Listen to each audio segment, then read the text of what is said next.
নমস্কার বন্ধুরা, আজকে একটা ফর্ম ফিল আপ দেখাতে চলেছি। এখন যেটা আমাদের মাননীয় মুখ্যমন্ত্রী যে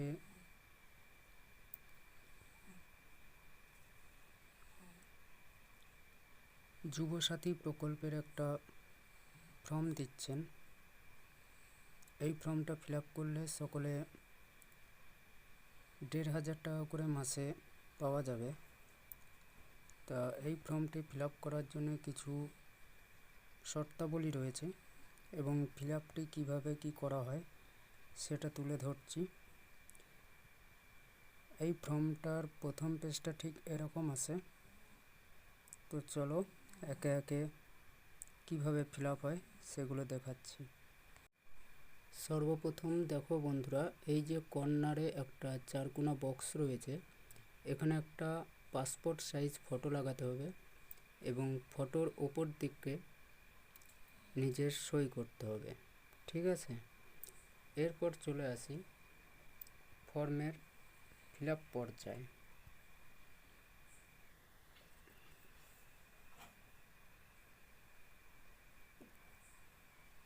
এই যে দেখতে পাচ্ছ, এখানে আধার নম্বর আছে লেখা। এই পাশে যে ঘরগুলি রয়েছে, এই ঘরগুলিতে একটা একটা করে পুরো আধার নম্বরটা লিখতে হবে। এই যে এই ঘরগুলিতে একটা একটা করে আপনার যে আধার নম্বরটা রয়েছে সেই নম্বরটা এই ঘরগুলিতে লিখতে হবে। এরপর আসছে এই যে এখানে লেখা আছে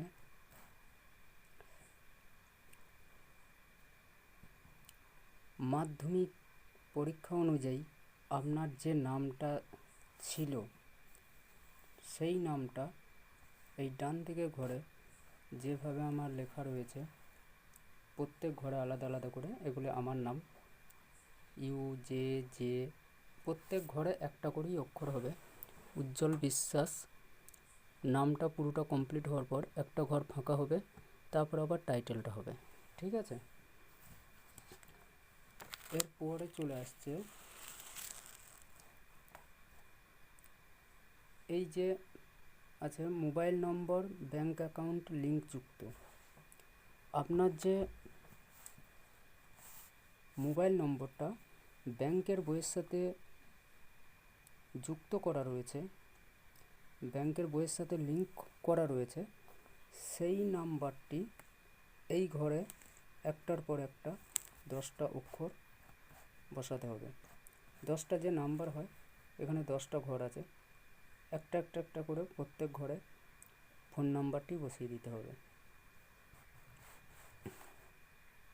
এরপরে আছে ইমেল আইডি। আপনার যদি ইমেল আইডি থেকে থাকে তো এই যে ঘরটি রয়েছে এই ঘরে আপনি ইমেল আইডি দিতে পারেন, আর না থাকলেও কোনো ব্যাপার না, না দিলেও অসুবিধা নেই। এরপর আসছে জেন্ডার। জেন্ডার মানে হচ্ছে লিঙ্গ, আপনি পুরুষ না মহিলা নাকি অন্য কিছু, সেটা আপনাকে এখানে এই যে টিক চিহ্ন দেওয়া আছে, টিক চিহ্নর মাধ্যমে বোঝাতে হবে। আপনি যদি পুরুষ হয়ে থাকেন তাহলে এই ঘরে টিক চিহ্ন হবে, আপনি যদি মহিলা হয়ে থাকেন এই ঘরে, আপনি যদি পুরুষ এবং মহিলা কোনোটাই না হয়ে থাকেন সেক্ষেত্রে আপনাকে এই ঘরে টিক দিতে হবে। ঠিক আছে, এরপর চলে আসছে আপনার ডেট অফ বার্থ। আপনার জন্ম তারিখ, দিন মাস এবং বছর, এই হিসাবে এই ডান থেকে যে ঘরটি রয়েছে এই ঘরে আপনাকে আপনার ডেট অফ বার্থ বসাতে হবে। আমার যেমন 19/1/1995 জন্ম, তাই আমার প্রথমে আছে প্রথম ঘরে 1, দ্বিতীয় ঘরে 9, তারপর ঘরটা গ্যাপ, তারপরে আমার জানুয়ারিতে জন্ম, সেই জন্য 01, আবার একটা ঘর গ্যাপ, আমার 1995 জন্ম, তাই 1995 এভাবে আপনাকে ডেট অফ বার্থটা এই ঘরে বসাতে হবে। এরপর আপনার এর সাইডের যে ঘরটি রয়েছে, আপনার ডেট অফ বার্থ যে তারিখে আছে সেই তারিখ থেকে 2026-এর এই তারিখ, যে তারিখটা এখানে উল্লেখ রয়েছে, এই তারিখ পর্যন্ত হিসাব করে যত বছর বয়স হবে সেটা এই যে এই ঘরে লিখতে হবে। এখানে আমার 30 বছর বয়স কমপ্লিট হচ্ছে, তাই আমি এখানে 30 লিখেছি। চলুন এবার চলে আসি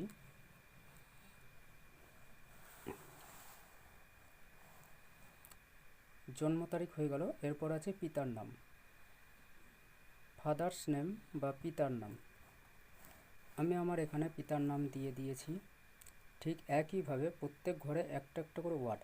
কিন্তু হ্যাঁ বন্ধুরা, একটা জিনিস মাথায় রাখবে, ফর্ম ফিল আপ সম্পূর্ণটাই ক্যাপিটাল লেটার বা বড় হাতের অক্ষর দিয়ে হবে, ঠিক আছে? আর নাম আর টাইটেলের মধ্যখানে একটা ঘর গ্যাপ রাখবে। এই যে গ্যাপ রাখা আছে, এখানে নাম, এখানে আমার পিতার নাম, ফাদার্স নেম, পরের ঘরটা গ্যাপ, তারপরে টাইটেল। এখানে আমার পিতার নাম হয়ে গেল। এরপরে চলে আসি, এরপরেই আছে মাদার্স নেম। মাদার্স নেম মানে মাতার নাম। আপনারা আপনাদের নিজে নিজে মায়ের নাম ঠিক একইভাবে একটা একটা ঘরে বসাবে, মধ্যেখানে গ্যাপ দেবে, তারপর টাইটেল লিখবে, ঠিক আছে? এরপর বলি সাপোজ নেম। সাপোজ নেম হচ্ছে আপনার নমিনি টাইপের, ঠিক আছে?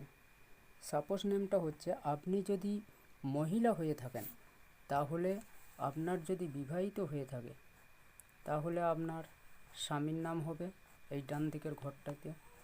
আর যদি আপনি পুরুষ হয়ে থাকেন তাহলে আপনার স্ত্রীর নাম হবে। আমি এখানে যেহেতু পুরুষ, তাই আমি বিবাহিত, তাই আমি এখানে আমার স্ত্রীর নামটি লিখেছি। ঠিক একইভাবে বড় হাতের সমস্তটাই বড় হাতের লেখা, ইংরেজি ক্যাপিটাল লেটার, প্রথমে নাম, প্রত্যেক ঘরে একটা করে অক্ষর, মধ্যেখানে গ্যাপ রয়েছে, তারপরে টাইটেল রয়েছে। এবার চলুন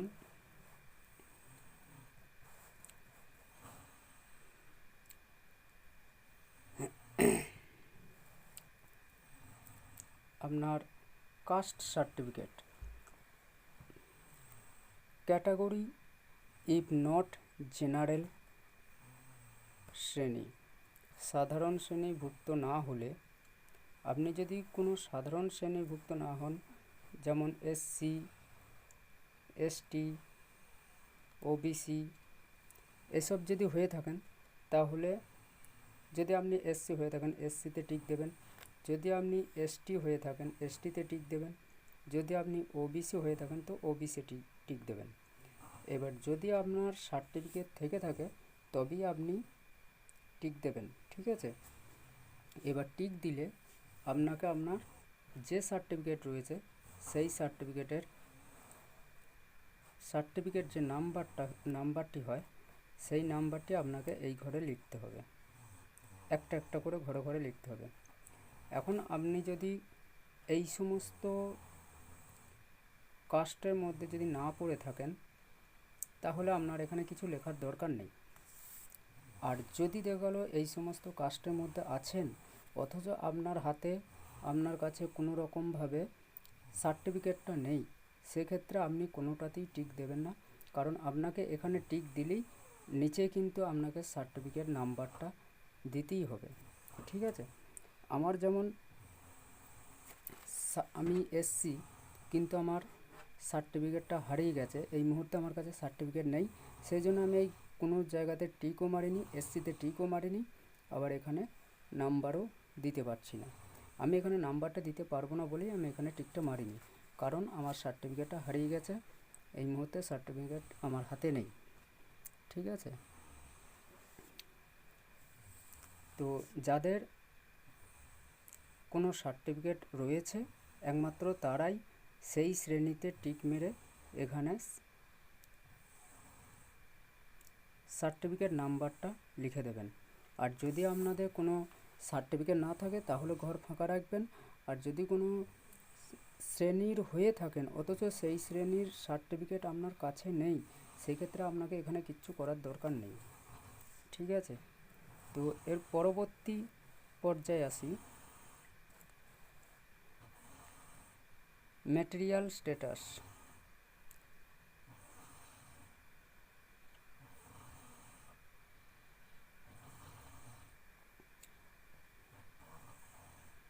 আপনি বিবাহিত না অবিবাহিত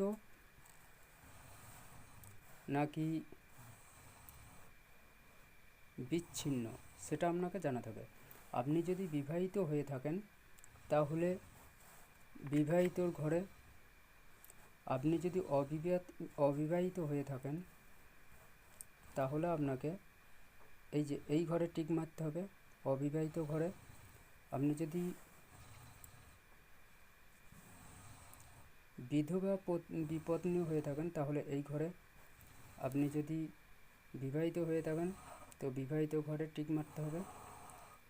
আপনি যদি আপনার যদি বিবাহ বিচ্ছেদ হয়ে থাকে সেক্ষেত্রে এই ঘরে টিক মারতে হবে। যেহেতু আমি বিবাহিত তাই আমি বিবাহিত ঘরে টিক মেরেছি। চলুন এবার চলে আসি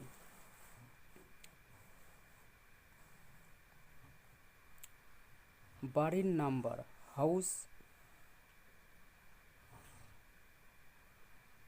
হাউস নাম্বার। এখানে বাড়ির নম্বর যদি আপনাদের থেকে থাকে তো আপনি দিয়ে দেবেন, যদি না জানা থাকে দেওয়ার কোনো দরকার নেই। আমার এই মুহূর্তে আমার বাড়ির নম্বর জানা নেই তাই আমি এখানটায় দিইনি। যদি নাম্বার জানতে পারি তো তখন অবশ্যই দেব। এখন বাড়ির নম্বর পাওয়া যাবে আপনাদের যে ভোটার লিস্ট আছে সেই ভোটার লিস্টের তালিকাতে আপনি আপনার বাড়ির নাম্বার পেয়ে যাবেন। ঠিক আছে, যদি আপনি আপনার বাড়ির নাম্বার জোগাড় করতে পারেন তো এখানে বাড়ির নাম্বারটা বসিয়ে দেবেন। আর যদি বাড়ির নম্বর না পান তাহলে বসানোর কিছু করার দরকার নেই, না দিলেও অসুবিধা নেই। তবে হ্যাঁ, বাড়ির নম্বর যখন বসাবেন যে কটা নম্বর থাকবে একটা ঘরে একটা করে নাম্বার যাবে। ঠিক আছে, এরপরে আসছি, আপনি যদি গ্রামে বসবাস করে থাকেন তাহলে আপনার গ্রামের নাম, আর আপনি যদি শহরে বসবাস করে থাকেন তাহলে আপনার শহরের নাম। এই যে আমার গ্রামের নাম, যেহেতু আমি গ্রামে বসবাস করি তাই আমার গ্রামের নাম দিয়ে দিয়েছি। প্রত্যেক ঘরে একটা একটা করে ক্যাপিটাল লেটার গোসম্বা।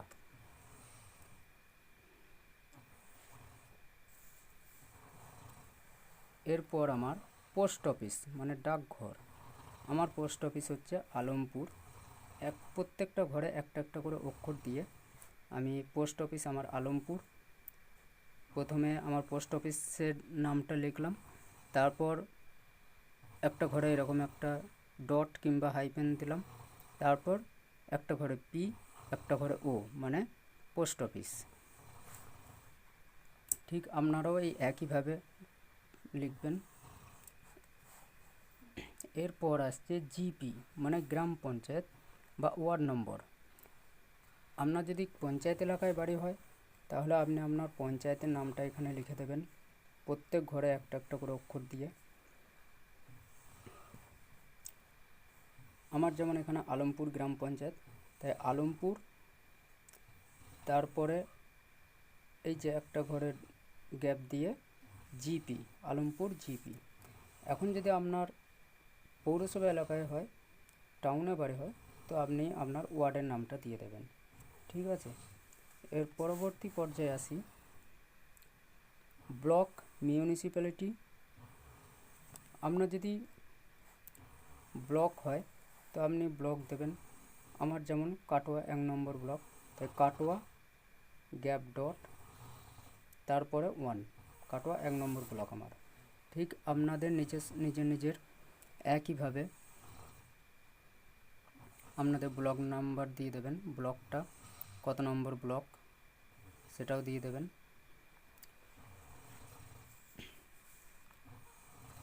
এরপরে আসি পুলিশ স্টেশন মানে থানা। আমার যেমন থানা হচ্ছে কাটোয়া, আমি আমার কাটোয়া নামটা লিখে দিয়েছি প্রত্যেক ঘরে ক্যাপিটাল লেটার, একটা একটা ঘরে এক একটা অক্ষর, মধ্যেখানে গ্যাপ, কাটোয়া লেখার পর গ্যাপ, তারপর পিএস। আপনাদের নিজের নিজের থানার নামটা ঠিক এখানে এইভাবেই লিখে দেবেন। তারপর আমার আছে ডিস্ট্রিক্ট জেলা। আমার জেলার নাম হচ্ছে পূর্ব বর্ধমান, ঠিক এইভাবে লিখে দেবেন। আমার যেমন নামটা ডবল নাম, পূর্ব একটা বর্ধমান একটা, সেই জন্য পূর্বটা আমি প্রত্যেক ঘরে ঘরে লেখার পর মধ্যেখানে ঘরটা গ্যাপ দিলাম, তারপর আবার বর্ধমান লিখলাম। যাদের এক টানে নাম হয় তাদের এক টানে লিখে দেবে, অসুবিধা নেই। আমার যেমন পূর্ব বর্ধমান, যেমন পশ্চিম মেদিনীপুর, এদের ঠিক এই আমার মতনই হবে, একই রকম। এরপর পরবর্তী ধাপে চলে আসি পিনকোড। আমি এখানে আমার নিজস্ব পিনকোড লিখে দিয়েছি, পিন নাম্বার 713150। এটা আমার পূর্ব বর্ধমান জেলা কাটোয়া থানার পিন নম্বর। এখন আপনারা নিজের নিজের পিন নম্বর ওখানে বসিয়ে দেবেন।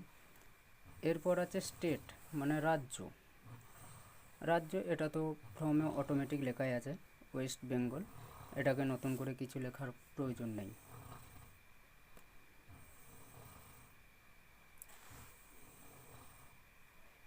এটা হলো ফর্মের ফার্স্ট পেজের ফিল আপ কমপ্লিট। এরপর আসছে দ্বিতীয় পেজের ফিল আপ।